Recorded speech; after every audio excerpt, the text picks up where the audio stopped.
നമസ്കാരം. മലയാളി വാർത്തയിലേക്ക് സ്വാഗതം. എൻഡിഎയുടെ തെരഞ്ഞെടുപ്പ് പ്രചാരണത്തിനായി പ്രധാനമന്ത്രി നരേന്ദ്രമോദി നാളെ തൃശൂരിലെത്തും. ജില്ലയിലെ എൻഡിഎ സ്ഥാനാർത്ഥികളുടെ പ്രചരണത്തിനായാണ് മാർച്ച് 29 ഞായറാഴ്ച പ്രധാനമന്ത്രി തൃശൂരിലെത്തുക. വൈകിട്ട് സ്വരാജ് റൗണ്ടിൽ നടക്കുന്ന റോഡ് ഷോയിൽ പ്രധാനമന്ത്രി പങ്കെടുക്കും. ഞായറാഴ്ച 4 മണിക്ക് കൂട്ടനെല്ലൂർ ഗവൺമെന്റ് കോളേജ് ഗ്രൗണ്ടിൽ പ്രധാനമന്ത്രി ഹെലികോപ്റ്ററിൽ ഇറങ്ങും. 4:15 സ്വരാജ് റൗണ്ടിൽ ജില്ലാ ആശുപത്രിക്ക് മുന്നിൽ, തുടർന്ന് സ്ഥാനാർത്ഥിയെയും വെച്ചുള്ള വാഹന റാലിയിൽ പങ്കെടുക്കും. സ്വരാജ് ഗ്രൗണ്ടിൽ 5 വഴികളിലായി ആളുകളെ നിർത്തും. മിനി ടൂറിസ്റ്റ് ഹോം വരെയാണ് പ്രചാരണ ജാഥ നടക്കുക.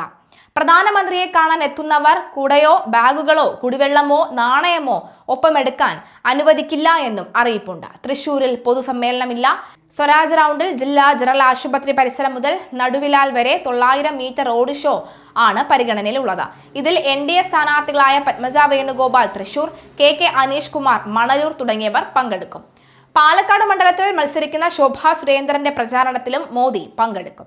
5:30 പാലക്കാടേക്ക് തിരിക്കുമെന്ന റിപ്പോർട്ടുണ്ട്. പക്ഷേ ഈ പരിപാടികളുമായി ബന്ധപ്പെട്ട സമയക്രമം ഔദ്യോഗികമായി പുറത്തു വന്നിട്ടില്ല. നിയമസഭാ തെരഞ്ഞെടുപ്പ് നടക്കുന്ന എല്ലാ സംസ്ഥാനങ്ങളിലും മോദി സന്ദർശനം നടത്തിയിരുന്നു. തെരഞ്ഞെടുപ്പ് പ്രഖ്യാപിക്കുന്നതിന് തൊട്ടു മുൻപ് മോദി കേരളത്തിലും വന്നിരുന്നു. എറണാകുളത്ത് വിവിധ പരിപാടികളിൽ പങ്കെടുത്താണ് മോദി അന്ന് മടങ്ങിയത്. തൃശൂരിൽ മോദി എത്തുന്നതോടുകൂടി തെരഞ്ഞെടുപ്പ് പ്രവർത്തനത്തിന് ഊർജമാകുമെന്നാണ് BJP കണക്കുകൂട്ടുന്നത്. BJP പ്രതീക്ഷയർപ്പിക്കുന്ന മണ്ഡലങ്ങളിൽ ഒന്നാണ് തൃശൂർ എന്ന് പറയുന്നത്. BJPക്ക് ശക്തമായ പ്രതീക്ഷ തൃശൂരിൽ സംബന്ധിച്ചുണ്ട്. ലോക്സഭാ തെരഞ്ഞെടുപ്പിൽ സുരേഷ് ഗോപിയിലൂടെ അക്കൗണ്ട് തുറക്കാൻ BJPക്ക് കഴിഞ്ഞിരുന്നു. നിയമസഭാ തെരഞ്ഞെടുപ്പിൽ പത്മജ വേണുഗോപാലിനാണ് BJPയുടെ സ്ഥാനാർത്ഥി. കരുണാകരന്റെ മകൾ BJPക്കായി മത്സരിക്കുന്നു എന്നതും മണ്ഡലത്തെ ശ്രദ്ധാകേന്ദ്രമാക്കുന്നുണ്ട് എന്ന കാര്യത്തിൽ സംശയമില്ല.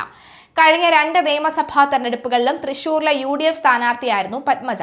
ലോക്സഭാ തെരഞ്ഞെടുപ്പിന് മുമ്പാണ് കോൺഗ്രസുമായുള്ള ബന്ധം അവസാനിപ്പിച്ച് BJPയിലെത്തിയത്. ഇടതുമുന്നണിയിൽ CPI മത്സരിക്കുന്ന മണ്ഡലത്തിൽ സാഹിത്യ മേഖലയിൽ നിന്നുള്ള ആലങ്ങോട് ലീലാകൃഷ്ണനാണ് സ്ഥാനാർത്ഥി. അപ്രതീക്ഷിതമായാണ് ആലങ്ങോട് സ്ഥാനാർത്ഥിയായി എത്തിയത്. മുൻ മേയർ കൂടിയായ രാജൻ പല്ലനാണ് കോൺഗ്രസിനായി മത്സരിക്കുന്നത്. ലീജൻ കടുകാരം പ്രധാനമന്ത്രി നരേന്ദ്രമോദി ഞായറാഴ്ച പാലക്കാട് പൊതുപരിപാടിയിൽ പങ്കെടുക്കുന്നതിനാൽ നഗരത്തിൽ ഗതാഗത നിയന്ത്രണം ഏർപ്പെടുത്തുമെന്ന് പോലീസ് അറിയിച്ചിട്ടുണ്ട്. റിഹേഴ്സലിന്റെ ഭാഗമായി ശനിയാഴ്ച രാവിലെ 10 മുതൽ ഗതാഗത നിയന്ത്രണം ഉണ്ടാകുമെന്ന് പോലീസ് അറിയിച്ചു. ഞായറാഴ്ച രാവിലെ മുതൽ പരിപാടി അവസാനിക്കുന്നതുവരെ പ്രധാന റോഡുകളിൽ ഈ വാഹന ഗതാഗതത്തിന് നിയന്ത്രണം ഉണ്ടാകും.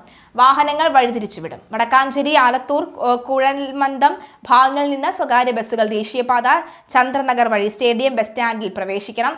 മടക്കയാത്രയും ഇതേ വഴിയിലൂടെ ആയിരിക്കും. വടക്കാഞ്ചേരി, ആലത്തൂർ, കുഴൽമന്ദം ഭാഗങ്ങളിൽ നിന്നുള്ളവർ എല്ലാം തന്നെ KSRTC ബസ്സുകളും കണ്ണനൂർ വഴി തിരിഞ്ഞ് തിരുനെല്ലായി, തങ്കം ജംഗ്ഷൻ, അതുപോലെ തന്നെ യാക്കര വഴിയൊക്കെയാണ് പോകുന്നത്. അപ്പോൾ എല്ലായിടത്തും തന്നെ നിയന്ത്രണമുണ്ട്.